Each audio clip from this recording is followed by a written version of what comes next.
Ladies and gentlemen, I'm guessing you're all seated again. All I can see is just a wonderful array of silhouettes and bright lights. But thank you for your attention. I hope you enjoyed the interval. And would you please give a big upstairs at the White Horse welcome for AJ Leon.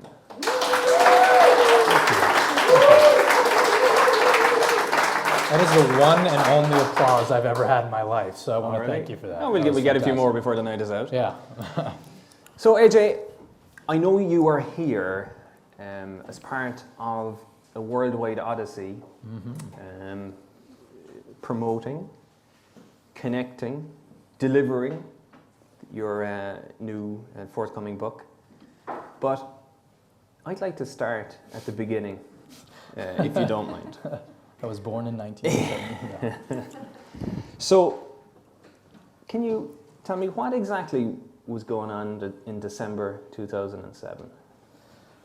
Yeah, I mean, basically, what happened in December, and I'll explain just a little bit. I had gone to university, and I did basically everything you're supposed to do. Early on, I had a high school guidance counselor. Right as I was choosing my degrees and deciding whether to go to university or not. And she told me that a guy like me can't make it at university, that I should be a mechanic. Nothing against mechanics, but that was obviously not the thing you want to hear from your high school guidance counselor. Thank you, Miss Mitchell. You're great. And so from that moment on, I dedicated myself to proving that bitch wrong, you know. Basically, I was like, "Fuck you, Miss Mitchell." True story. For the first 4 semesters in school, I mailed my report cards to this woman. I was so vitriolic against this, just remembering. We can send her a copy of this video. We can, we could all just raise a glass to Miss Mitchell and tell her to go fuck herself. I wonder if she's still telling people that they can't make, to poor little kids. But yeah, that was a transformative experience for me in the sense that, I had a lot of people tell me what I can and cannot do when I was younger, and that was one of the last straws. So when I went to university, I studied really hard. I graduated with 3 degrees. Summa cum laude, top of my class in 3 years, and I was hell-bent on being successful and proving everybody that had ever told me that I wouldn't amount to anything wrong, which led me to a path. How do you quantify success? The easiest measure is money. So when I was selecting what degrees I would study, I was actually at a Barnes and Nobles. I was with Melissa, and I was flipping through this book that had all these degrees listed out and based on income potential over time. So I actually selected what I would study as a kid. What the fuck do you know when you're 18 anyway? But I was basically selecting because of this up and to the right lines that I saw, trying to prove everybody wrong. So that's what I did, and.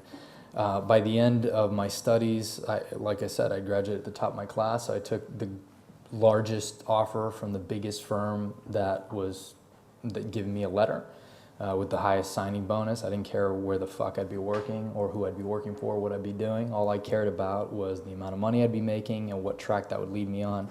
That led me in my 20s to getting really, really good at this game in New York of vertical leaps. And vertical leaps are, anybody in the corporate world at any level knows them. You basically, you leave one job to the next, extracting the greatest value from one to the next leap up the ladder. It's a great, you kind of time it out right so you get the greatest signing bonus. You kind of leverage your position that you just got and kind of that sale that you just made. And I did that several times. It culminated to the fact that I was, in my mid-20s, corner office in Manhattan, managing $10 billion in assets, healthy six-figure salary, even a bigger bonus, and there was only one tiny little problem, that I hated my fucking life and everything I stood for, and I had always hated it. I despised myself, you know, and I hated myself more for, I mean, every passing day for trading the hours of my one and only life away for more money at every turn. There was something about that that just, it grated at me, even though I did it really well. So on December 31st in 2007, my boss calls me into his office, and you know, I walk down the hall and I go into the dude's office, and he sits me down and he tells me, AJ, you're getting a promotion. You know, basically that means I'm going to be on the partner track, which in New York terms, that means you are minted, you know, I mean, you're like, you're fine. And obviously that was going to come with an even more significant raise and all this stuff. So I kind of took that in. I was like, wow, you know, like that's everything that I'd ever worked for. Sure. And I walked out of his office and into mine. I closed the door, and I just remember I stood behind my office staring out over the Manhattan skyline, and I just started to cry. Really? Because I realized that I was trapped, you know? I mean, we have this interesting relationship with money as humans, because even though we created it, it owns us. And the more money that you make, the harder it is to walk away from whatever the fuck it is you're doing. True. And that, for me, it was the lowest of the low moments of my existence up until that point, because I recognized that I would never be able to walk away. And I saw this vision of myself as a 70-year-old man looking back at me at that moment, mourning the glory of a life that could have been. You know, I always wanted to be an adventurer. I always wanted to do work that matters. I always had these ideas that I would go out and change the world in some way. But I knew that I knew that those ideas and those thoughts had died right at that moment, because I'd never be able to walk away. What was it that gave you that extra ounce of energy to make the decision you made then? Because it occurred to me, I mean, at that point, it was like all was lost, and I saw this script that had been written that I didn't like, but that was a script of my life, and I was going to be like the rich, fat, white guys that I made money for. You know, that was me. And then it occurred to me that maybe I had a choice. Sure. You know, that if I could walk away right then and there, and that if I didn't, I was going to be that guy for the rest of my life. Yeah. And that struck me. I mean, that was the first time in my entire life that it hit me, truly kind of permeated who I was, that this is my life, and it is my one and only, and I cannot live it at the behest of other people, what other people's idea of success is, or what my idea of success was based on projections of society and well-intentioned friends and family and all that.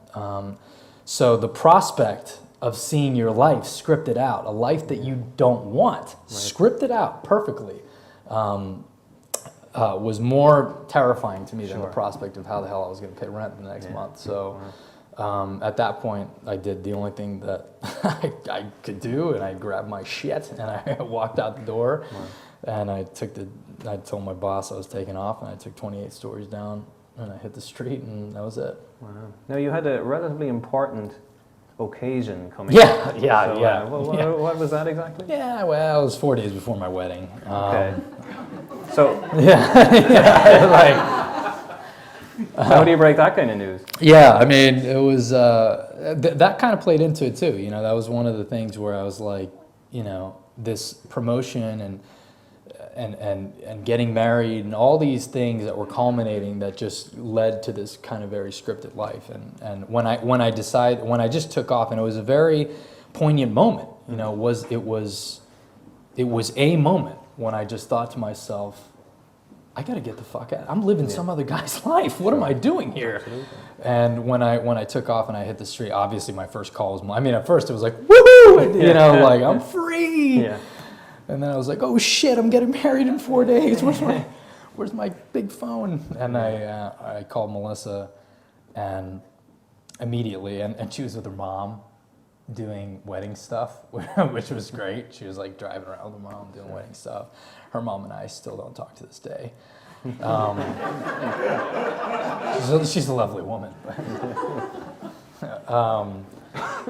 But she Yeah. I'll never forget what she said to me. She said, "I'd rather live with the real you under the Brooklyn Bridge than an impersonation of you anywhere else." And that was probably the most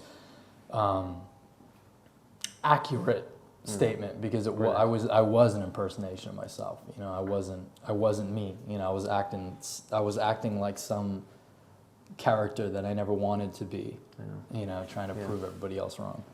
So when you presumably you get through, you know, your wedding and all that wonderful period, what was your sense at that point about what was coming next? Yeah, no, it was mortifying. It wasn't so lovely. Oh, It was like, it was great, but it was like, oh shit. The whole time I'm just thinking, you know, because we paid for the wedding and the honeymoon of this rich banker, and then I was just some unemployed asshole in New York, you know. So it was a terrifying moment. On my honeymoon, Melissa, like, that was a time when I was like, oh, wow, I gotta figure things out. I'd never been an entrepreneur in my life, so I started, not a real one, you know. So I started kind of sketching out the things that I could do to start a business. And you know, I mean, at first, honestly, I made a mistake that a lot of entrepreneurs make, which is I thought that my past would dictate my future. Sure. So I ended up looking, you know, what was my work history and education history and career history and blah, blah, blah. And then I set up this management consulting firm, and I got a few clients very quickly, and I recognized, it was about 2 or 3 months in there, that I had amassed, like, after our wedding and honeymoon, we got back, and I had amassed these clients, and I'm just sitting there in this client meeting with a guy, you know, and he's talking to me about his risk exposure and his tax liability, and I kind of zoned out. And I was, you know, like, while he's talking to me about it, I mean, I should care. Yeah. And then I just caught myself, and I'm like, why don't, I thought to myself, you know, and he kept on rambling, like, why the fuck don't I want to be here right now? You know, I just escaped. I spent 6 years of my life in prison, and I had escaped. You know, I mean, I should be jubilant to be in that situation right then. And then it occurred to me that I fucking hated that guy, you know, and I hated all my clients, and I hated my work history. I hated everything that I had ever done. And that was when I recognized that it wasn't just about entrepreneurship. It wasn't a lot of entrepreneurs make that kind of incoherent leap where it's, you know, I just want to escape the prison office the prison sentence of being in an office every day. Sure.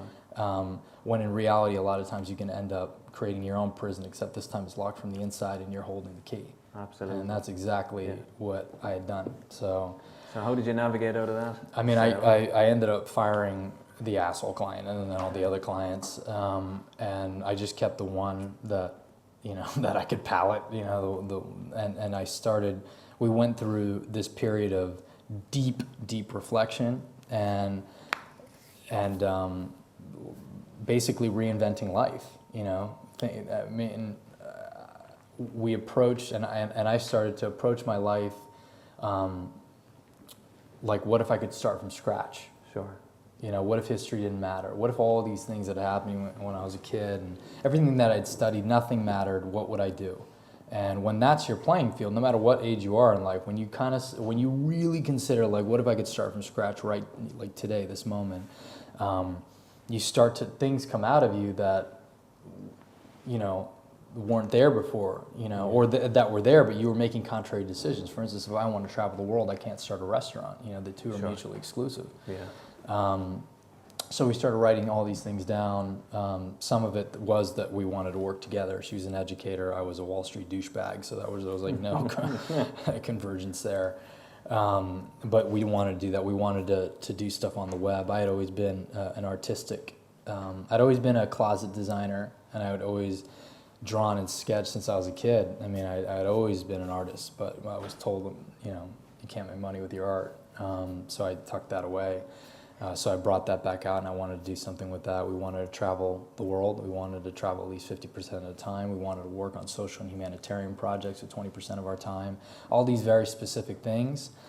And we wrote them on this yellow pad. And at the time, it sounded ludicrous because we weren't doing any of those, not even within a million miles of any of those things. But we forced ourselves to go through this exercise. And then we looked at ourselves and we promised ourselves that we wouldn't wait, and that we would use this list as a filter for every decision we would make that day forward, no matter how excruciating. Yeah. And that's what we did. So. And do you still refer to that filter now, or has it evolved? No, yeah, we absolutely do. We absolutely do.